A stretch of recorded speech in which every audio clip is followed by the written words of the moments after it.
পার্বত্য চট্টগ্রামে চলমান ভারী বর্ষণ, পাহাড়ি ঢল ও পাহাড় ধসের ফলে সৃষ্ট দুর্যোগ মোকাবেলায় স্থানীয় প্রশাসন, অন্যান্য নিরাপত্তা বাহিনী এবং সংশ্লিষ্ট সরকারি সংস্থাসমূহের সঙ্গে সমন্বয় করে উদ্ধার, ত্রাণ সহায়তা, নিরাপদ স্থানে স্থানান্তর এবং যোগাযোগ ব্যবস্থা পুনরুদ্ধারে নিরলসভাবে কাজ করে যাচ্ছে বাংলাদেশ সেনাবাহিনী।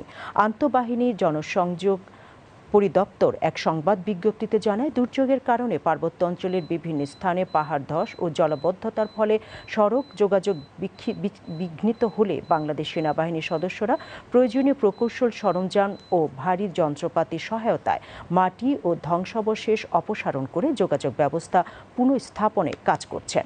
একই সঙ্গে ভূমিধসে উচ্চ ঝুঁকিতে থাকা এলাকা থেকে প্রায় 221টি পরিবারকে নিরাপদ আশ্রয়ে স্থানান্তর করা হয়েছে।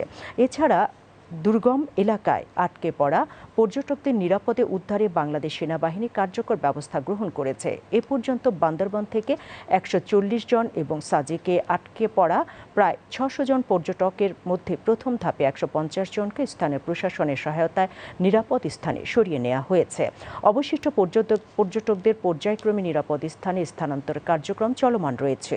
দুর্যোগে ক্ষতিগ্রস্ত মানুষের দুর্ভোগ লাঘবে বাংলাদেশ সেনাবাহিনী বিভিন্ন এলাকায় রান্না করা খাবার, শুকনো খাবার, বিশুদ্ধ পানি এবং অন্যান্য জরুরি ত্রাণ সামগ্রী বিতরণ করছে। পাশাপাশি ক্ষতিগ্রস্ত পাহাড়ি ও বাঙালি পরিবারের মাঝে চাল, ডাল, তেল, আলু সহ প্রয়োজনীয় খাদ্য সামগ্রী বিতরণ অব্যাহত রয়েছে।